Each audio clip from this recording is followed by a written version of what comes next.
So hello everyone, welcome to this new chapter electrochemistry. आज हम यहाँ पर शुरू करने जा रहे हैं। सॉल्यूशन और काइनेटिक्स ऑलरेडी मैं आपकी कंप्लीट करा चुका हूँ और अब इलेक्ट्रोकेमिस्ट्री के लेक्चर्स आपको मिलने शुरू हो जाएंगे।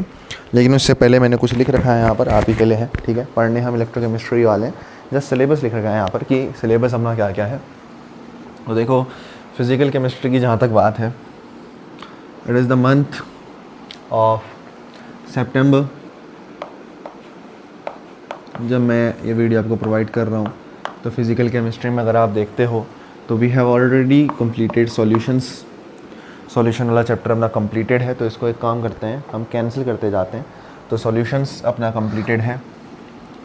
केमिकल काइनेटिक्स मैं आपको ऑलरेडी प्रोवाइड करा चुका हूँ, तो 2 चैप्टर हमारे चले गए और बहुत ही अच्छे लेवल पे जाके कंप्लीटेड है। और आज इलेक्ट्रोकेमिस्ट्री आज से मिलनी आपको शुरू हो जाएगी। तो सितंबर में इलेक्ट्रोकेमिस्ट्री तो आपकी पूरी है ही है, ये आपको मान के चलनी है, ठीक है। मिल जाएंगे आपको लेक्चर, ज़्यादा टाइम नहीं लगेगा मुझे इलेक्ट्रोकेमिस्ट्री के लेक्चर्स को रिकॉर्ड करने में और अच्छा कंटेंट प्रोवाइड करने में।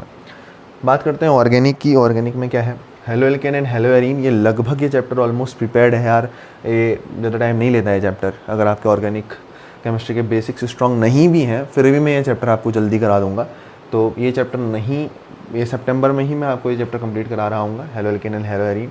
रही बात एल्कोहल, फिनॉल एंड ईथर की, this chapter we will be completed in September. Aldehyde, ketone and carboxylative, this chapter we will also be completed in September. तो ऑर्गेनिक के हम टोटल 3 चैप्टर सितंबर में करने वाले हैं और फिजिकल केमिस्ट्री का 1। तो कितने चैप्टर बच गए सर? अमाइंस बच गया, बायोमोलिक्यूल बच गया, D&F बच गया और कोऑर्डिनेशन बच गया। इसको हम कोशिश करेंगे कि हम अक्टूबर तक कंप्लीट कर लें, है ना। और नवंबर से we will be doing our, देखो जहाँ तक बात है PYQs की, तो PYQs थोड़े बहुत तो मैंने आपको यहाँ पर करा ही रखे हैं, बट जो प्रॉपर हम PYQs लगाएंगे वो नवंबर से हम लगाने शुरू कर देंगे। तो नवंबर से प्रॉपर हम PYQ 10 ईयर्स के जितने भी होते हैं और क्वेश्चन प्रैक्टिस करेंगे जम के। जो सैंपल हम लगाने की दरकार रहती है, सैंपल लगाएंगे, है ना। NCERT को रिवाइज़ करेंगे, NCERT के बार बार क्वेश्चन लगाएंगे, इंटेक्स के, वो सारी चीज़ें। रोज़ क्वेश्चन प्रैक्टिस के सेशन आएंगे नवंबर में, रोज़, है ना। पूरी केमिस्ट्री के लिए अलग, पूरी फिजिक्स के लिए अलग, इस तरीके से चलेंगे भैया, तो बढ़िया रहेगा अपना। तो अक्टूबर तक सिलेबस पूरा है आपका, है ना। आपको ध्यान में रखना है, हम लेट ज़रूर शुरू कराते हैं चीज़ें, लेकिन जल्दी भी करा दे रहे हैं, इस चीज़ को आपको ध्यान में रखना है। और ऐसा ही आप लोगों को शायद चाहिए भी था कि कोई ऐसी सीरीज़ जो आपको लेट मिले और जिसमें बहुत ही कम समय देके आप अपने कॉन्सेप्ट को अल्ट्रा हाई लेवल पे पहुंचा पाओ। तो ये सीरीज़ वही है, ठीक है। तो आई होप कि सारी चीज़ें, सारी विजिबिलिटी क्लियर है, तो हम आगे बढ़ सकते हैं यहाँ से, है ना। जस्ट मैं एक चीज़ चेक कर लूँ, एंड डेट इज़,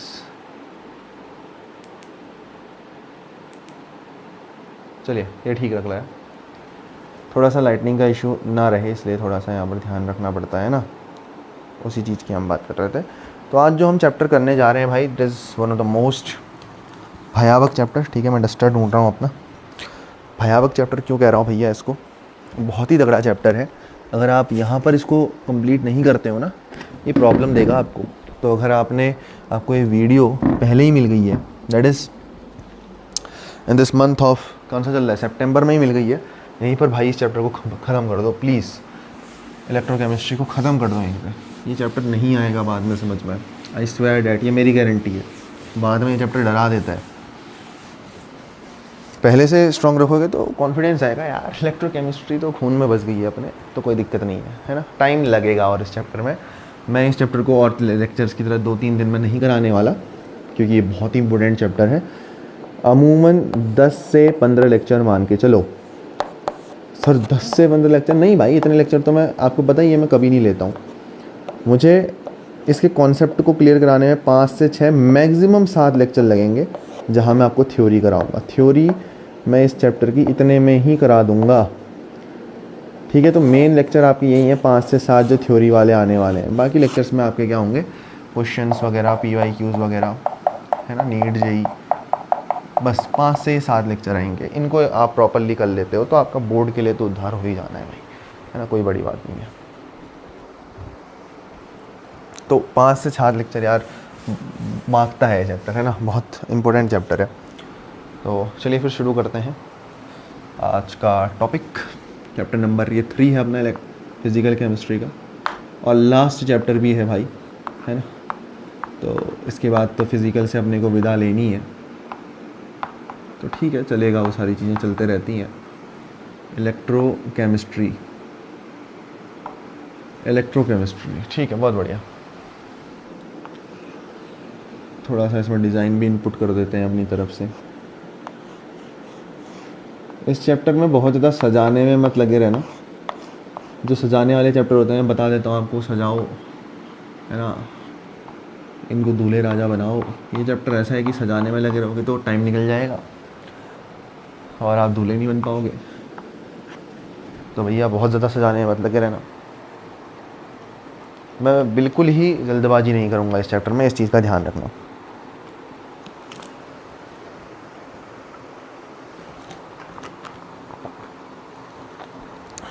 तो इलेक्ट्रोकेमिस्ट्री है क्या, इसकी डेफिनेशन भी बहुत लोगों को गलत याद रहती है, हम आज उसको सही करेंगे। देखो, इलेक्ट्रोकेमिस्ट्री 2 शब्द से मिलके बनी है, हम सभी को पता है। The one is electro and the other one is chemistry. Now what does electro mean and what does chemistry mean? Let's have a look. Electro means electron, और just simply set that electro means electricity.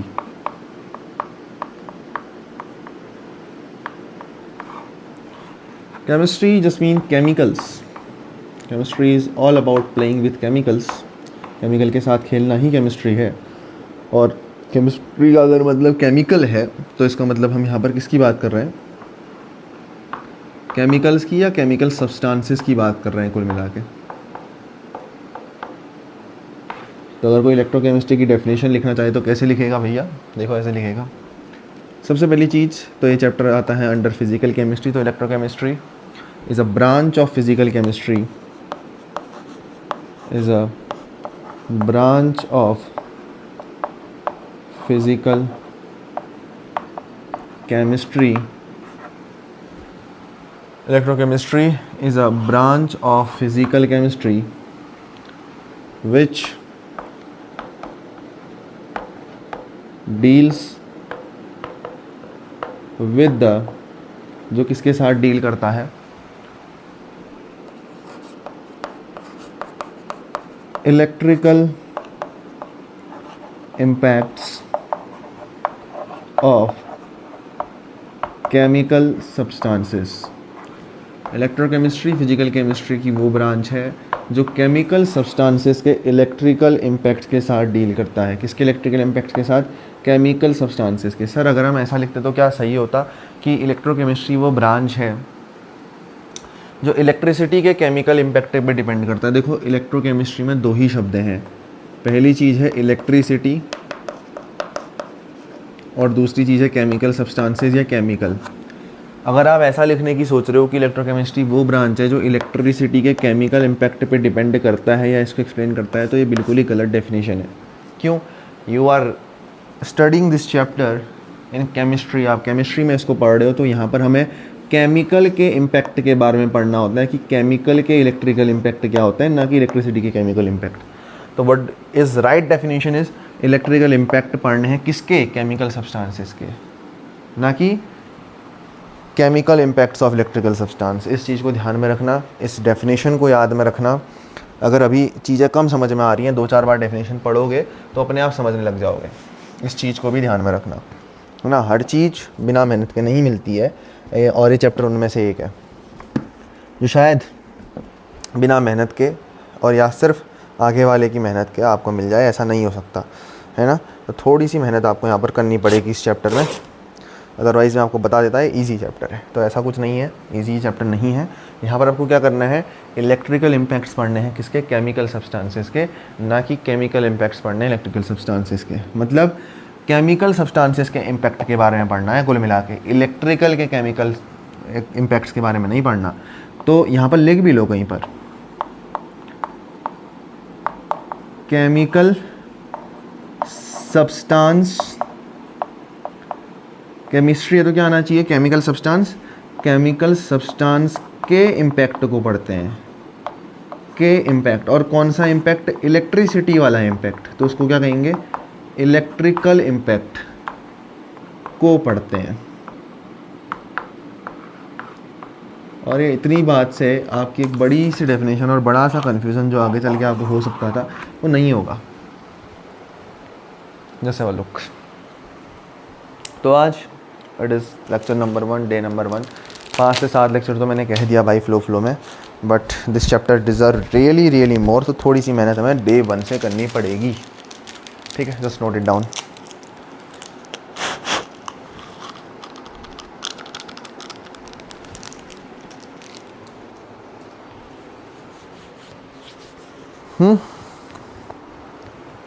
तो चलिए किस तरह से करने वाले हैं sir. देखो टॉपिक 1 है अपना कोलराउट्स लॉ। क्या है,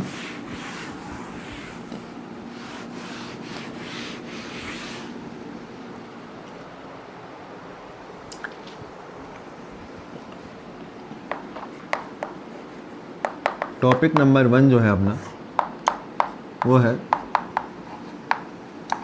कोलराउट्स लॉ।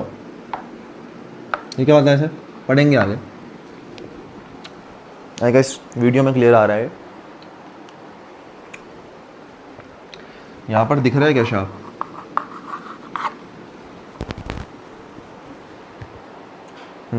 हाँ तो दिख रहा है।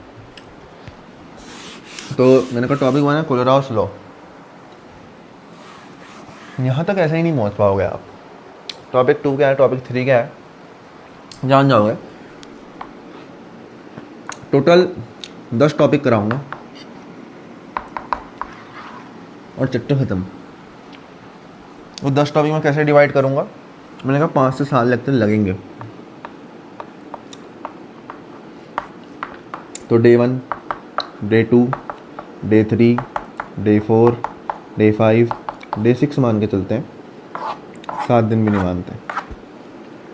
डे 1 यानी कि आज, today we will do basics. अभी बेसिक्स भी इसके इतने ज़्यादा तगड़े होते हैं, और बेसिक्स नहीं आए तो फिर चैप्टर में बड़ी क्यों रहे हो आगे, मेरे को ये बताओ। बेसिक आएंगे तभी आगे अटेम्प्ट कर पाओगे चीज़ों को। तो बेसिक ही बहुत तगड़े हैं भाई यहाँ। तो बेसिक्स करेंगे, हो सकता है डे 1 में बेसिक्स जाएँ, but it is very possible कि डे 1 में सारे बेसिक्स ना हो पाएँ।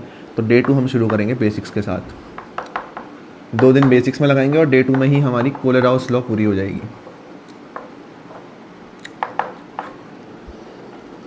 डे 3 से हमारा टॉपिक 2 शुरू हो जाएगा। टॉपिक 3, 4, 5, 6, 7, 8, 9, 10, 5 और 6 डे तक हम कंप्लीट कर चुके होंगे। ठीक है, depending on the weightage, depending on the कितने क्वेश्चन हम कर रहे हैं, 6 दिन के अंदर चीज़ें आपकी कंप्लीट हो जाएंगी। सर लेक्चर की ड्यूरेशन कितनी रहेगी, not more than 1 hour 30 minute या मैक्सिमम 2 आवर ड्यूरेशन जाएगी। मैं बता रहा हूँ, बहुत बड़ा लेक्चर नहीं डालूंगा, मैक्सिमम 2 आवर्स जितना मांगती है इलेक्ट्रोकेमिस्ट्री।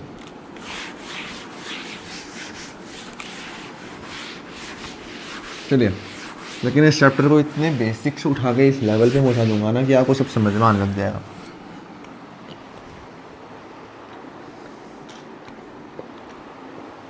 इलेक्ट्रोकेमिस्ट्री है क्या, branch of physical chemistry which deals with the chemical impacts of electrical substances या electrical impacts of chemical substances. देखो इसके लिए क्वेश्चन लिख लो मेरे साथ आप, ताकि ये डाउट आपको बार बार ना आए। मैं कह रहा हूँ ना, मैं कुछ नहीं छोड़ूंगा, बेसिक से बेसिक चीज़ भी आपको क्लियर कराऊंगा। तो इलेक्ट्रोकेमिस्ट्री डील्स विद, किसके साथ डील करती है, ज़रा सोचना। A, chemical impacts of electrical substances, लिखना इस क्वेश्चन को और प्लीज़ लिखना। या B option, electrical impacts of chemical substances. C, और लिख लो या ऐसे लिख लो, बोथ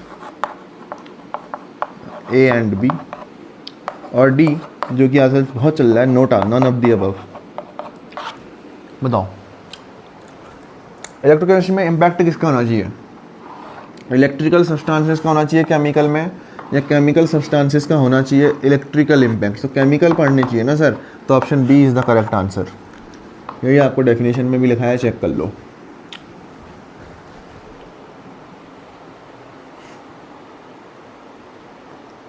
ठीक है, be very serious about this chapter. मैंने एक छोटी सी झलकी आपको दे दी है, एक डेफिनेशन भी आपको परेशान कर सकती है। बीएससी एमएससी भी करते हो अगर, बीएससी एमएससी मतलब ये नहीं होता लटक के रहना कॉलेज में। जिसको पैशन होता है ना कि सब्जेक्ट में, वो भी कर सकता है। जैसे किसी को केमिस्ट्री में ही पैशन है तो बीएससी करेगा, एमएससी करेगा, दैट इज़ वेरी गुड। लेकिन उसको पैशन है, वो लटके नहीं रह रहा है, वो पढ़ रहा है, वहाँ ऐसी ऐसी चीज़ों को जान रहा है जिससे कि वो आगे रिसर्च कर सके, तो इट इज़ गुड। तो वहाँ आप पढ़ोगे, वहाँ जानोगे इलेक्ट्रोकेमिस्ट्री क्या चीज़ है, बहुत तगड़ी चीज़ है भाई। तो मेरे साथ शुरू करते हैं। हेडिंग डालेंगे बेसिक्स।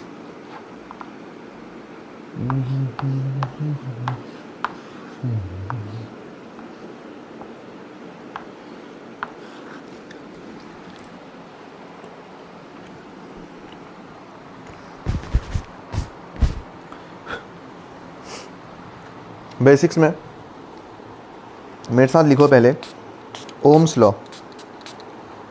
क्या लिखेंगे? ओम्स लॉ लिखेंगे सर। लिखो फिर।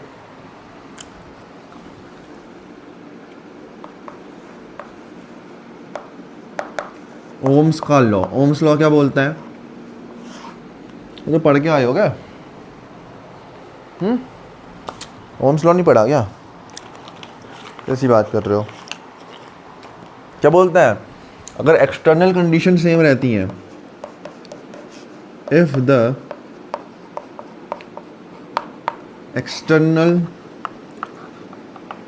conditions remains unchanged, then the current flowing in a wire is directly proportional to the potential difference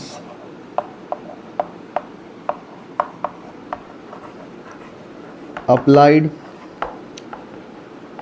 across the ends of wire. That is, देखो पहली इंपॉर्टेंट चीज़ तो क्या है? If the external conditions remains unchanged. अगर external conditions को आप change नहीं करते हो तो जो करंट फ्लो कर रहा है किसी वायर में वो किसके डायरेक्टली प्रोपोर्शनल होगा? पोटेंशियल डिफरेंस जो आपने अप्लाई करा है across the ends of wire. That is, external condition आपने चेंज नहीं करा, यह टेम्परेचर है, टेम्परेचर जैसी चीज़ों को आपने चेंज नहीं करा एक्सटर्नल कंडीशन में यहाँ पर, तो current flowing in the wire, या फिर यूँ कह लो कि पोटेंशियल डिफरेंस जो है एक दूसरे के प्रोपोर्शनल होंगे। करंट किसके प्रोपोर्शनल होगा? पोटेंशियल डिफरेंस के। मतलब पोटेंशियल डिफरेंस V किसके प्रोपोर्शनल होगा? करंट के। Is it fine? और लिख लो फिर।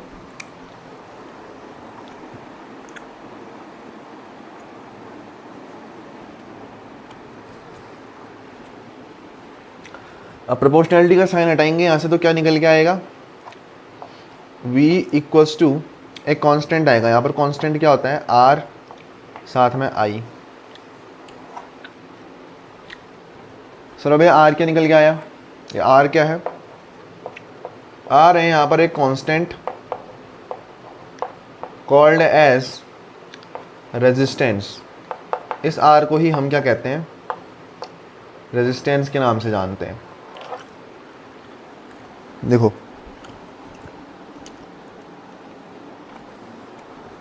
साथ ही में करते भी जाओ, बेसिक्स में ऐसा कुछ नहीं है।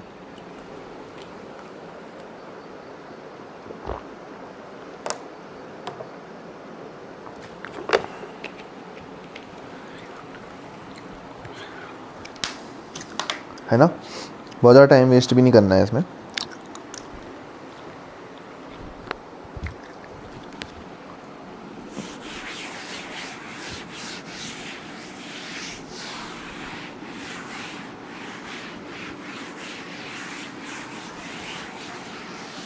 तो देखो हमने क्या कहा, v डायरेक्टली प्रोपोर्शनल है i के, v equal to R I, या इसको ऐसे लिख लो i इंटू आर, जहाँ पर r एक कांस्टेंट है रेजिस्टेंस। v i के प्रोपोर्शनल है, इसका मतलब क्या है, जैसे अगर v बढ़ेगा तो i भी बढ़ेगा, v घटेगा तो i भी घटेगा। तो अगर मैं एक ग्राफ ड्रॉ करूँ v और i के बीच में, तो वो ग्राफ कैसे आएगी भैया, straight line passing through the origin. क्यों सर, दोनों प्रोपोर्शनल है ना, तो क्या होगा, मान लो यहाँ पर दोनों 0 0 थे, जैसे ही v बढ़ा i भी बढ़ा, फिर जैसे ही v बढ़ा उसी रेट से i भी बढ़ा, जिस रेट से v बढ़ा उसी रेट से i भी बढ़ा, जिस रेट से v भी बढ़ा उसी रेट से i भी बढ़ा, ऐसा चलते रहा। तो जब आप इन डॉट्स को मिलाते हो, जिस रेट से v बढ़ा जिस उसी रेट से i भी बढ़ा, तो एक स्ट्रेट लाइन देता है। v और i का ग्राफ, जो प्रोपोर्शनल वाली चीज़ें होती हैं उनका ग्राफ हमेशा स्ट्रेट लाइन आता है, ध्यान में भी रखना और इस ग्राफ को भी याद करना, ठीक है।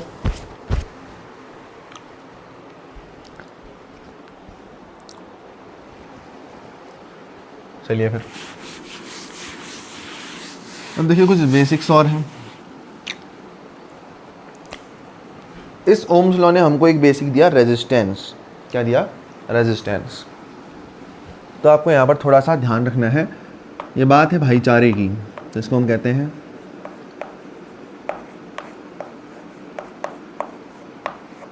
भाईचारे की बात, या बातें जो कहते हो। तो क्या है भाईचारे की बात में, ज़रा देखना। ओम्स लॉ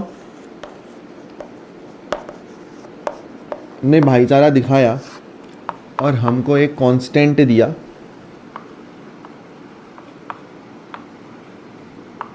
जिसको हम क्या बोलते हैं, रेजिस्टेंस बोलते हैं, R। पहली चीज, रेजिस्टेंस ने भाईचारा दिखाया और रेजिस्टेंस का बड़ा भाई आया, ठीक है, साइन ऐसे ही बना लिया मैंने मज़े मज़े में, इसका कोई मतलब नहीं है। तो रेजिस्टेंस का भाई क्या आया, उसका नाम क्या था, रेजिस्टिविटी। तो भाईचारा हुआ नहीं हुआ, बता। और इसी रेजिस्टेंस का भाई रेजिस्टिविटी था, तो रेजिस्टिविटी कुछ नहीं हुआ, फिर स्पेशल नाम हो गया रेजिस्टेंस का। तो इसी को क्या बोलते हैं, स्पेसिफिक रेजिस्टेंस। स्पेसिफिक रेजिस्टेंस, या तो स्पेसिफिक रेजिस्टेंस कह लो या रेजिस्टिविटी कह लो, क्योंकि रेजिस्टिविटी कुछ थोड़ी में, रेजिस्टेंस का भाई तो है ना, भाई तो है, तो उसका स्पेशल नाम ही तो है। तो ये दोनों भाई थे भाई, ये दोनों भाई थे। रेजिस्टेंस का भाई था रेजिस्टिविटी या फिर स्पेसिफिक रेजिस्टेंस। अब इन दोनों की भाई लड़ाई हो गई, रेजिस्टेंस का हो गया पंगा तगड़ा वाला है, रेजिस्टेंस का हो गया बहुत तगड़ा वाला सीन, और रेजिस्टेंस का दुश्मन आ गया एक। अब रेजिस्टेंस का दुश्मन कौन होगा, ये रेजिस्ट कर रहा है, ये रोक रहा है, तो रेजिस्ट करने वाले का दुश्मन कौन, जो आसानी से जाने दे, तो इजीली कंडक्ट करने दे। तो रेजिस्टेंस का दुश्मन कंडक्टेंस। तो यहाँ से अपने को तीसरी चीज मिली,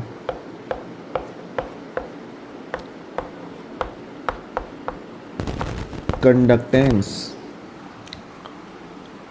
और कंडक्टेंस का ही एक स्पेशल केस आया, मतलब रेजिस्टेंस की कंडक्टेंस से लड़ाई हुई भैया, रेजिस्टेंस इलेक्ट्रॉन को फ्लो करने से रोक रहा था, कंडक्टेंस आने दे रहा था, इन दोनों के बीच में लड़ाई हुई। तो रेजिस्टेंस ने भाई को बुलाया रेजिस्टिविटी, जिसको स्पेसिफिक रेजिस्टेंस का नाम दिया। तो कंडक्टेंस ने कहा था मैं तो अकेला हो जाऊंगा, लेकिन कंडक्टेंस का भी तो बड़ा भैया गुंडा था, तो कंडक्टेंस ने कहा मैं भी अपने बड़े भैया को बुलाऊंगा। तो कंडक्टेंस ले आया किसको, स्पेसिफिक कंडक्टेंस को, स्पेसिफिक कंडक्टेंस को। कंडक्टेंस को किससे दिखाते हैं भाई, सी से।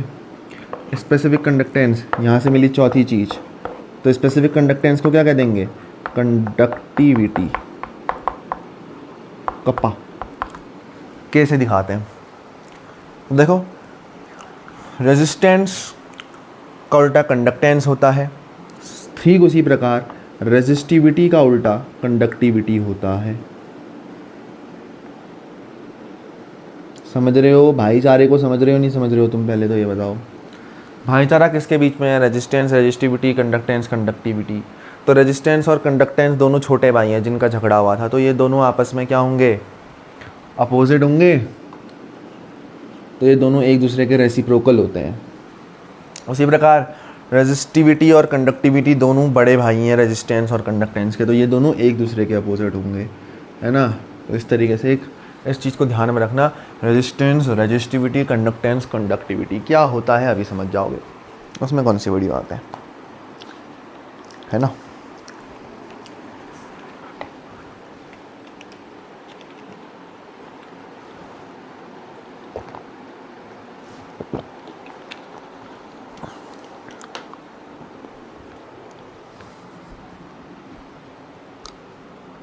उसमें कौन सी बड़ी बात है भाई, समझना तो 2 मिनट का काम है।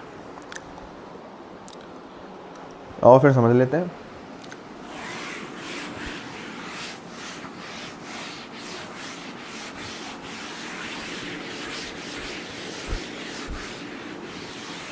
बेसिक्स में पहली ही चीज़ चल रही है ओम्स लॉ, और ओम्स लॉ के अंदर 4 छोटे छोटे part 1 2 3 4 resistance, resistivity, conductance, conductivity बन गए हैं।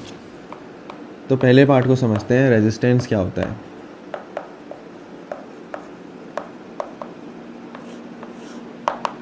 Resistance is nothing but it is the obstacle और hurdle coming in the path of flowing electron. मतलब इलेक्ट्रॉन जब फ्लो कर रहे हैं ना वायर में, तो वो इजीली फ्लो नहीं कर पाते, क्यों, रेजिस्टेंस की वजह से। मान लो ये कोई वायर है, इसमें इलेक्ट्रॉन फ्लो करना चाह रहे हैं इजीली इधर से इधर, रेजिस्टेंस नहीं फ्लो होने देता है, इसको रोकता है, तो उसी को हम रेजिस्टेंस कहते हैं, जो इन इलेक्ट्रॉन्स को इजीली फ्लो नहीं होने देता है, ठीक है। इसी वजह से जब हम, जैसे हाई पावर लाइन होती हैं, हमें कहीं से कहीं बिजली भेजनी है, मान लो है ना, एक दूर स्टेशन है, इस स्टेशन से इस स्टेशन में बिजली भेजनी है, तो बीच में बहुत सारी एनर्जी वेस्ट हो जाती है, बिजली वेस्ट हो जाती है, क्यों, रेजिस्टेंस की वजह से। तो रेजिस्टेंस का फॉर्मूला कैसे निकलता है सर, अभी अभी आपने पढ़ा, V = IR, तो यहाँ से निकाल लो, R = क्या हो जाएगा, रेजिस्टेंस = V/I। और ऑब्वियसली जब हम रेजिस्टेंस की बात करते हैं तो हम एक वायर की बात कर रहे हैं, क्या बोल रहा हूँ मैं, जब हम रेजिस्टेंस की बात करते हैं तो रेजिस्टेंस इलेक्ट्रॉन के फ्लो को ही रोक रहा है, करंट को ही रोक रहा है, तो ये कहाँ होगा, वायर में। तो रेजिस्टेंस की जब हम बात करते हैं तो हम एक्चुअली वायर की ही बात कर रहे हैं, और किसी भी वायर में 2 चीज़ें होती हैं, लेंथ और एरिया। तो अगर वायर के बेसिस पे हमें रेजिस्टेंस का फॉर्मूला लिखना है तो एक्सपेरिमेंट से हमको मिलता है, R is directly proportional to L, resistance is inversely proportional to area of that wire and is directly proportional to length of that wire. तो यहाँ से जब हम कंबाइन करते हैं तो R is directly proportional to L/A, और जब हम यहाँ से प्रोपोर्शनलिटी का साइन हटाते हैं तो R इक्वल्स टू क्या आता है, ρL/A। तो ये आपका मेन फार्मूला 1, ये आपका मेन फार्मूला 2, पहला मेन फार्मूला, दूसरा मेन फार्मूला। यहाँ पर ये रो जो आया है इसी को तो हम स्पेसिफिक रेजिस्टेंस या रेजिस्टिविटी बोलते हैं। देखिए इतनी सी बात है, लिख लो, पढ़ो एक बार, सब समझ में आ जाएगा।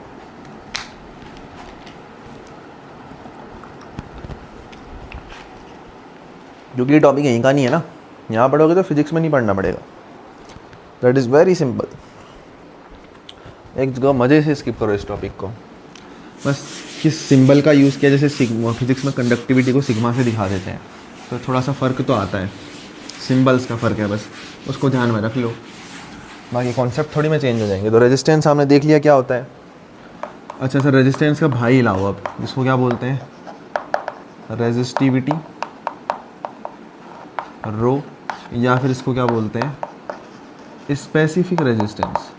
सर स्पेसिफिक रेजिस्टेंस का मतलब क्या है कि आपने रेजिस्टेंस को स्पेसिफिक बना दिया है, स्पेशल बना दिया है।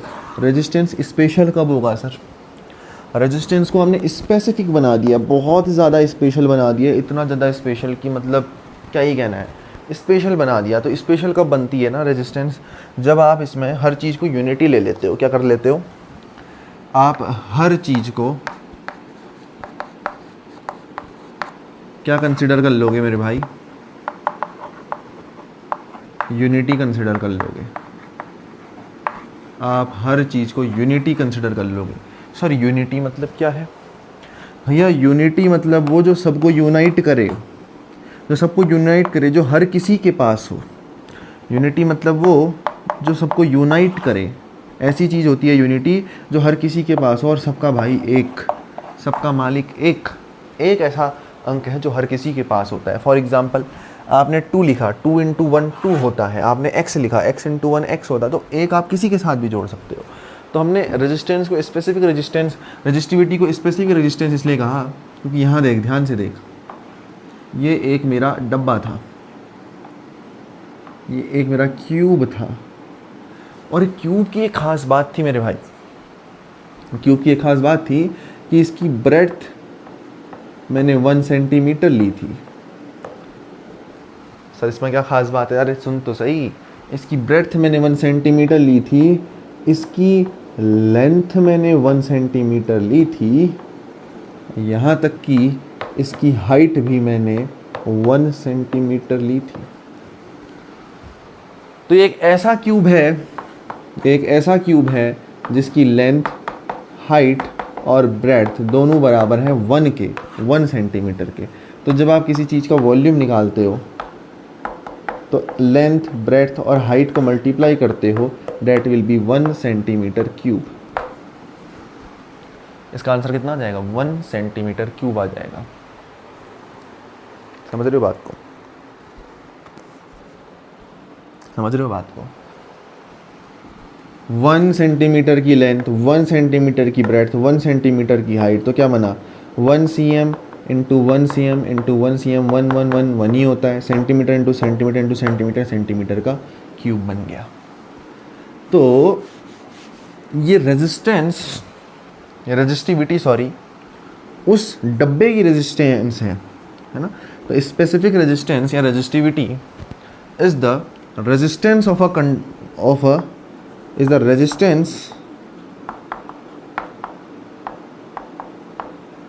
of a conductor, is the resistance of a conductor whose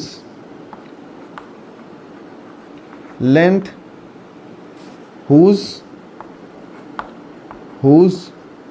ये लिख लो, लेंथ, ब्रेड्थ, हाइट सब 1 सेंटीमीटर है। तो वॉल्यूम क्या आएगी? 1 सेंटीमीटर क्यूब। यूनिटी लेनी है, कुल मिला के यूनिटी लेना है भैया, ये डेफिनेशन हो जाएगी। ये रेजिस्टिविटी उस कंडक्टर की रेजिस्टेंस है जिसका लेंथ, ब्रेड्थ, हाइट सब 1 सेंटीमीटर है। तो वॉल्यूम क्या बना? 1 सेंटीमीटर क्यूब बना।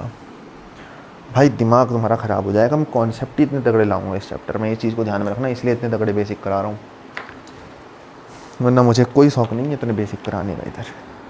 तो जब बेसिक तगड़े हैं तो बाद में क्वेश्चंस तगड़े आएंगे, कॉन्सेप्ट तगड़े आएंगे। मैं कह रहा हूँ कोई बड़ी बात नहीं है, और चैप्टरों में हम जाएं ना जाएं, इलेक्ट्रोकेमिस्ट्री में हम एडवांस लेवल तक जा सकते हैं। क्यों सर? मैं तगड़े से करा रहा हूँ क्योंकि इस चैप्टर को, ठीक है, टाइम पूरा मिल रहा है। तो इसलिए ठीक है भाई।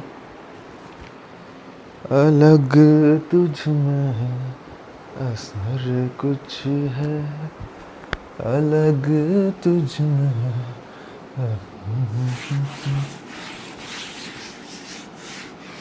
तो देखो फिर रेजिस्टेंस का फॉर्मूला क्या होगा? कुछ नहीं सर, रेजिस्टेंस का फॉर्मूला क्या होगा? अरे कुछ नहीं, कुछ निकालेंगे। अरे कुछ नहीं तो पला क्यों ले हो? अरे देखो ना, अभी रेजिस्टेंस में एक फॉर्मूला पढ़ा था, R equals to rho L upon A, जहाँ पर रो क्या था? रेजिस्टिविटी था। तो निकाल लो रो का formula, rho equals to R A upon L. Please note it down.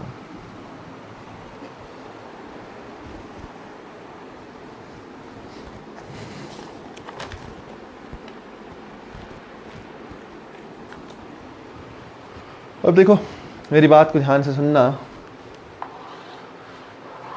कि ये जो L अपॉन ए होता है, कहीं पर भी अगर आपको L अपॉन देखे, लेंथ डिवाइडेड बाई एरिया दिखे, तो इसको केमिस्ट्री की भाषा में जी स्टार बोलते हैं। जी नॉट से भी दिखाते हैं लोग, लेकिन वो सिंबल मैच हो जाता है, खैर छोड़ो उस बात को। जी स्टार से हम इसको दिखाते हैं। जी स्टार का मतलब होता है यहाँ पर cell constant. L upon A is what? Cell constant. तो फॉर्मूला भी ध्यान में रखो, L अपॉन ए और जी स्टार के बराबर होता है, तुमको पता चल गया। तो रो का नया फॉर्मूला बन सकता है क्या? हाँ सर बन सकता है। Rho equals to R, A by L है, नीचे क्या है L अपॉन ए, तो नीचे पर क्या आ जाएगा R अपॉन जी स्टार। तो जी स्टार को खोलोगे तो कैसे खोलोगे? L अपॉन ए, तो ये क्या बन जाएगा? R ऊपर ऐसा ही रहा, जी स्टार को L अपॉन ए लिख सकते हो, तो L अपॉन ए, देखो वही फॉर्मूला बन गया ना, आर ए बाई एल। तो आर ए बाई एल को ही आप इस तरीके से R अपॉन जी स्टार इस तरीके से लिख सकते हो, ठीक है। It is very simple.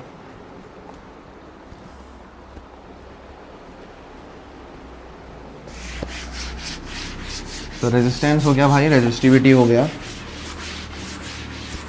Now have a look at conductance and the conductivity. But have to have a look at the third topic, conductance। कुछ नहीं है, conductance डेफिनेशन तुमसे कोई नहीं पूछने वाला, फिर भी ability of a conductor to conduct electrons, to conduct electricity, है ना, to conduct electrons and thus to conduct electricity। इस तरीके से आप कंडक्टेंस की प्यारी सुंदर डेफिनेशन बना के लिख सकते हो भाई, है ना। But have a look here, conductance में आप सीधे लिखो what it is the reciprocal of resistance. Resistance के साथ इसकी लड़ाई हुई थी ना, तो किसका रेसिप्रोकल होना चाहिए? रेजिस्टेंस का। कंडक्टेंस को C से दिखाते हैं, तो C किसका रेसिप्रोकल है? C equals to 1 upon R। Conductance equals to 1 upon resistance. R का फॉर्मूला क्या होता है सर? एक तो V अपॉन I होता है, वो बेसिक फॉर्मूला है, उसको छोड़ो। R equal to rho L upon होता है, A होता है, तो रो एल अपॉन A, इस तरीके से आपने लिख दिया। और अभी अभी मैंने आपको बताया क्या सर? L अपॉन A को आप जी स्टार लिखते हो। हाँ हाँ हाँ सर बताया था। तो कंडक्टेंस का फॉर्मूला क्या आ गया? 1 अपॉन रो जी स्टार। ऐसे भी लिख सकते हो क्या? लिख सकते हैं सर। ले खुश रहे, खुश रहे।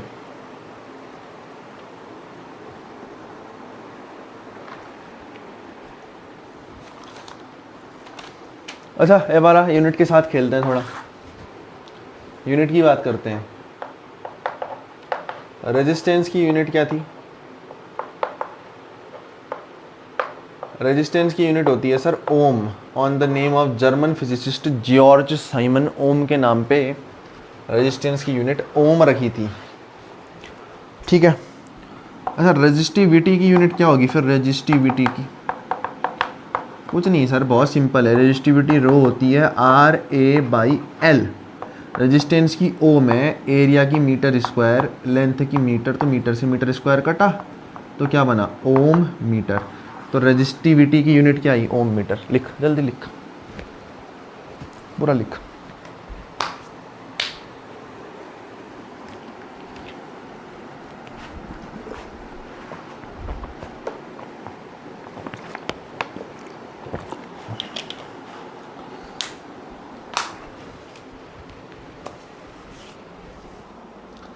अलग तुझमें अगर कुछ है। तो रेजिस्टेंस की यूनिट आ गई, रेजिस्टिविटी की आ गई। अब बता कंडक्टेंस की यूनिट क्या होगी, मुझे बता दे। कंडक्टेंस किसका उल्टा है? रेजिस्टेंस का। तो रेजिस्टेंस की यूनिट ओम है, तो कंडक्टेंस की क्या होगी? Ohm inverse. बता कुछ टफ था क्या इसमें? नहीं सर, ओम को उल्टा कर देगा, ओम इनवर्स को ऐसे नहीं लिख सकता क्या? ऐसे।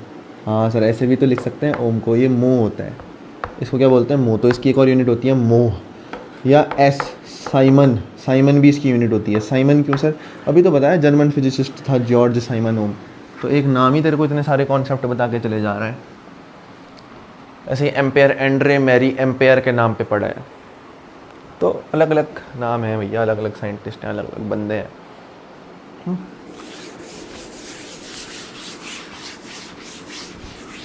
तो कंडक्टिविटी क्या होगा फिर? कंडक्टिविटी उल्टा किसका होगा? रेजिस्टिविटी का।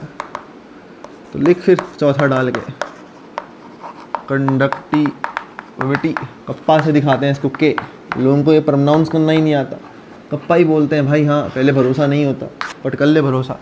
Conductivity kappa equals to 1 upon resistivity, तो इसमें क्या लिखेगा, it is the reciprocal of resistivity rho. तो kappa is equals to 1 upon rho, rho is equals to RA/L। तो कप्पा इज इक्वल्स टू क्या आया, L अपॉन RA। अभी अभी बताया L अपॉन A को क्या लिखते हैं, G स्टार। तो क्या बनेगा, G स्टार अपॉन में R। ले, इससे बढ़िया फॉर्मूला मिलेगा कहीं। ख़त्म कर, सब बेसिक करा रहे हैं, सब बेसिक। भाई कपड़े और ख़राब हो जा रहे हैं जल्दी लिखने में, है ना। ये चौक थोड़ी सी उड़ ज़्यादा रही है बेचारी।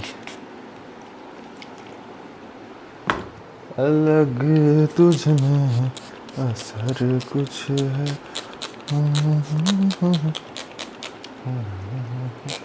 चलो भाई चलो जल्दी करो।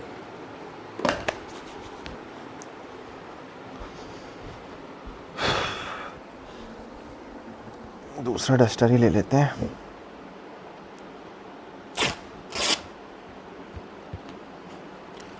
मेरे पास एक चद्दर पड़ी थी, मैंने उसको फाड़ फाड़ के इतने डस्टर बना दिए हैं भाई, you just can't imagine।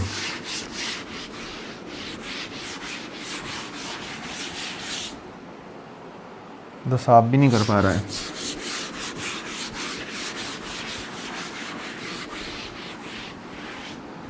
तो सब चीज़ें हो गई हैं यार, एक बार थोड़ा सा तुमको रिवाइज कराना तो बनता है। कंडक्टेंस हो गया, ये कंडक्टिविटी लिखा ना तुमने, कप्पा मैंने शायद कंडक्टेंस तो नहीं लिख दिया फ्लो में, कंडक्टिविटी लिखा होगा टू वेयर आई गेस। तो देखो भाई, जैसे सबकी यूनिट निकाली है, कंडक्टिविटी की भी यूनिट निकाल लो। यूनिट ऑफ कंडक्टिविटी,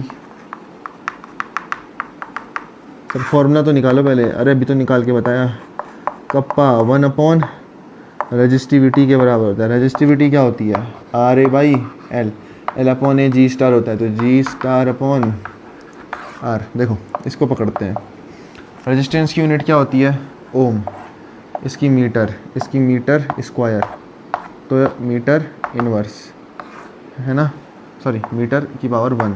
तो क्या आया, ohm inverse metre inverse. Ohm inverse को ही हम मोह बोलते हैं, तो क्या बन जाएगा, मोह मीटर इनवर्स या मोह पर मीटर, है ना। फिलहाल मोह मीटर इनवर्स लिख देते हैं, या साइमन मीटर इनवर्स भी आप इसको लिख सकते हो। क्यों सर ऐसा, देखो ओम इनवर्स को मोह भी बोलते हैं और साइमन भी बोलते हैं, तो कुछ भी आप इसमें से यूज़ कर सकते हो। साइमन एस, ओम इनवर्स को ही मोह भी बोलते हैं और साइमन भी बोलते हैं। That is all what you have to know, ठीक है।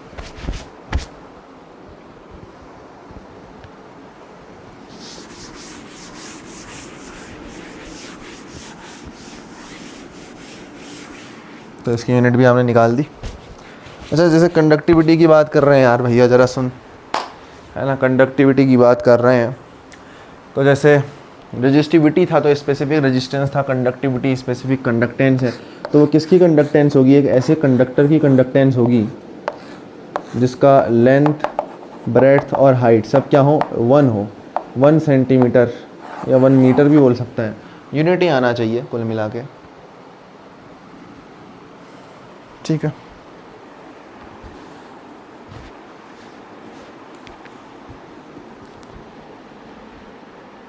तो ये सारी चीज़ें आपको यहाँ पर ध्यान में रखनी है, ठीक है। चलिए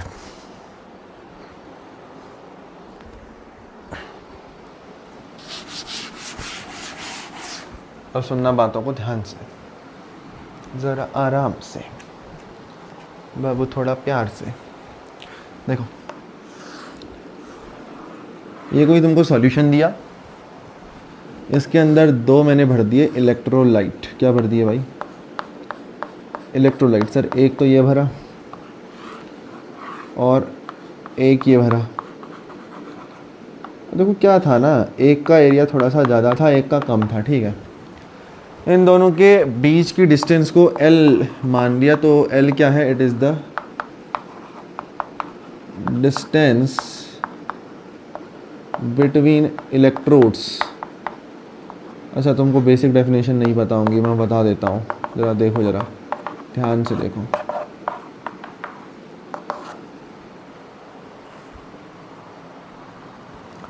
सबसे पहली चीज़ देखो, व्हाट इज़ इलेक्ट्रोड।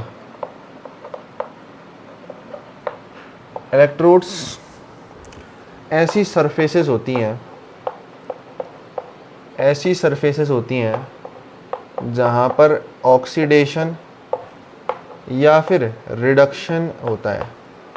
क्या कहा मैंने, इलेक्ट्रोड ऐसी सरफेसेस होती हैं जहाँ पे ऑक्सीडेशन या फिर रिडक्शन होता है। इसी बहाने चौक टूट गई यार, लगा लो, चलो कोई ना। इलेक्ट्रोड्स ऐसी सरफेसेस होती हैं जहाँ पे ऑक्सीडेशन या रिडक्शन हो रहा होता है, उनको इलेक्ट्रोड्स बोलते हैं। सर इलेक्ट्रोलाइट क्या होता है फिर? इलेक्ट्रोलाइट सॉल्यूशन होता है। इलेक्ट्रोलाइट एक ऐसा सॉल्यूशन होता है जो आयंस को कंडक्ट करता है, जो आयंस को क्या करता है, कंडक्ट करता है। अब इलेक्ट्रोलाइट बहुत टाइप के होते हैं, स्ट्रॉन्ग भी होते हैं, वीक भी होते हैं, आगे पढ़ाऊँगा, यहीं पर है ना, जस्ट पढ़ाऊँगा। तो इसमें से तुम मुझे बताओ कि ये क्या है। ये अपने इलेक्ट्रोड्स हैं भैया, एक ये वाला भैया और एक ये वाला भैया, ये क्या है अपने, ये इलेक्ट्रोड्स हैं भैया। इनमें ऑक्सीडेशन या रिडक्शन होगा, इनमें क्या होगा, ऑक्सीडेशन या रिडक्शन होगा। जैसे आपने अगर पढ़ा है तो एनोड पे हम जनरली ऑक्सीडेशन बोलते हैं, है ना, हर केस में वो एप्लीकेबल नहीं है, आगे सिखाऊंगा, बट एनोड पे हम जनरली क्या बोलते हैं, ऑक्सीडेशन। और ये जो लिक्विड टाइप का भरा है, इसको क्या बोलते हैं भैया, इसको इलेक्ट्रोलाइट बोलते हैं। ये ऐसा सॉल्यूशन है जो आयंस को कंडक्ट करेगा। तो देख, मैं क्या बता रहा था तेरे को, L इनके बीच का डिस्टेंस बिटवीन द इलेक्ट्रोड्स है। अब दोनों इलेक्ट्रोलाइट्स का कुछ एरिया होगा, लेट से इनका एरिया A है, लेट से इनका एरिया A है। अब तेरे को दो इलेक्ट्रोलाइट दिए, एक मोटा इलेक्ट्रोलाइट है, एक पतला इलेक्ट्रोलाइट है। तो एक चीज़ हमेशा ध्यान रखना, इलेक्ट्रोड जहाँ पर ऑक्सीडेशन या रिडक्शन हो, तो एक बात ध्यान रखना, एक मोटा इलेक्ट्रोड है, एक पतला इलेक्ट्रोड है, तो कौन सा इलेक्ट्रोड प्रेफर करेगा, हमेशा पतला वाला इलेक्ट्रोड प्रेफर करना। इलेक्ट्रोड कौन सा प्रेफर करते हैं, हमेशा पतला वाला प्रेफर करते हैं। ऐसा क्यों होता है सर? देखो, इलेक्ट्रोड क्या है, जब तक इलेक्ट्रोड है तब तक रिएक्शन चलेगी। क्या होता है, बहुत बारी इसका डिपोजिशन इसमें होते रहेगा, इसका डिपोजिशन इसमें होते रहेगा, इस तरीके से रिएक्शन चलती है। तो जो पतला इलेक्ट्रोड है, जैसे ही वो ख़त्म हो जाएगा, बड़ा वाला अकेले क्या उखाड़ लेगा, बड़ा वाला अकेले क्या पाड़ लेगा, कुछ भी नहीं। तो क्या होगा कि पतला इलेक्ट्रोड ख़त्म हुआ तो भैया रिएक्शन ही बंद हो जाएगी, क्योंकि एक साइड का तो हट ही गया ना पूरा। तो इसलिए हमेशा पतला वाला इलेक्ट्रोड प्रेफर करते हैं। क्यों? अरे पतला वाला ख़त्म हो जाएगा तो बड़ा वाला अकेला क्या कर लेगा, है ना, इसीलिए कि और ख़त्म पहले पतले वाले को ही होना है रिएक्शन में, क्योंकि बड़ा वाला तो मोटा है भैया, मोटा लंबा चलेगा, पतला जल्दी घिसेगा। इस तरीके से चीज़ें चलती हैं, ठीक है। बाकी फ़िलहाल यार चीज़ें बहुत हैं कराने को, बहुत सारी चीज़ें हैं करने को। जैसा कि मैंने कहा, हर चीज़ एक ही दिन में हो, ये कंपलसरी नहीं होती। ऑब्वियसली मैं यहाँ क्वेश्चन भी नहीं करा पाऊँगा। मिलते हैं बाकी कल के लेक्चर में, ऐसा करते हैं। आज इसको यहीं पर समाप्त करते हैं। बहुत बढ़िया ढंग से हमारा लेक्चर रहा, है ना। तो everything is okay, everything is fine. तो मिलते हैं भैया आपसे कल के लेक्चर में। तब तक के लिए good bye, take care. Lecture 1 है, अच्छे से करना, इसको बेसिक स्ट्रॉन्ग बनाए रखना। कल के लेक्चर में तभी मज़ा आएगा, ठीक है। मिलते हैं, गुड बाय।